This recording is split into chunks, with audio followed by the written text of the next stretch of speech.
নতুন একটা ব্লগ নিয়ে তোমাদের সাথে আবার চলে এলাম। তো আজ আমরা যেখানে গিয়েছিলাম, আমরা আজকে ওয়ান ডে পিকনিকের জন্য গিয়েছিলাম।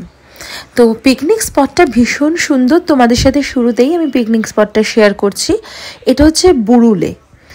আর পুরো পিকনিক স্পটটা না শুধু পিকনিক স্পটের জন্যই নয়, বার্থডে, অ্যানিভার্সারি, ওয়েডিং সেরিমনি সব কিছুর জন্যই এটা রেন্টে দেয়। রোহিণী গার্ডেন।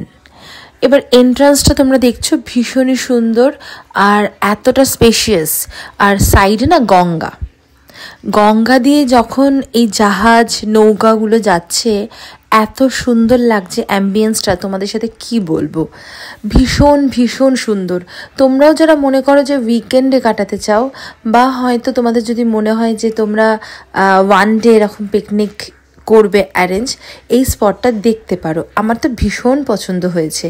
আর এখানে আমরা নিচের ফ্লোরটাই নিয়েছিলাম জাস্ট রেস্টের জন্য এবং সমস্ত কিছু জামা কাপড় রাখার জন্য, খেলার জিনিসপত্র রাখার জন্য।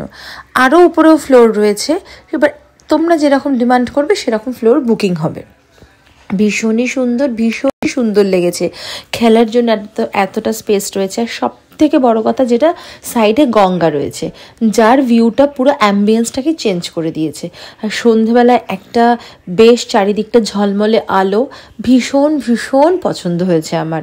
আর এই পিকনিকটা হচ্ছে গিয়ে কাকুর বন্ধুরা অ্যারেঞ্জ করে, মানে আমার ভাইয়ের স্কুলের সমস্ত গার্জিয়ানরা মিলে এই পিকনিকটা অ্যারেঞ্জ করা হয়।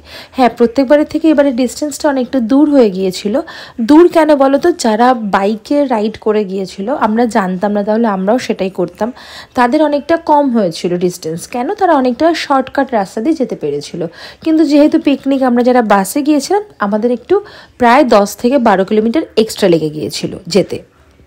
আর তার সাথে হচ্ছে কি, এই পিকনিকটা আমাদের ভীষণ মজা হয়, তার কারণ সবার জন্য বিভিন্ন গেমস থাকে।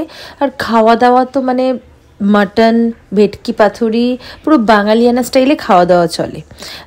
যাওয়া মাত্র হচ্ছে কি লুচি, তরকারি, পকোড়া, কোল্ড ড্রিঙ্কস, কফি, কি না থাকে না। মনে হয় ডিনারটাও একবারে, লাঞ্চটাই মনে হয় ডিনার কমপ্লিট হয়ে যায়। তো ভীষণ এনজয় করি।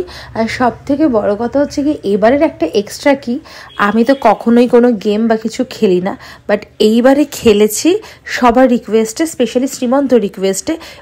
এত অন্যরকম হয়, ইনোভেটিভ হয় গেমগুলো, যে মনে হলো চলো খেলেই নি। সেটা বেলুনের একটা গেম ছিল, বেলুন তো আমি ফোলাতেই পারি না, সেটার জন্য ক্রেডিট হচ্ছে গিয়ে গণ ফুলিয়ে দিয়েছে। আর তারপরে গেমটা খেলার পরে সেকেন্ড প্রাইজ উইনার হয়েছি। এটাও আমার তো বেশ ভালো লাগলো, ফার্স্ট টাইম যে আমি মানে এতটা অ্যাক্টিভলি খেলাধুলা করলাম। তো ভীষণ আজকে এনজয় করেছি। তোমাদের কেমন লাগলো জানিও তোমরা।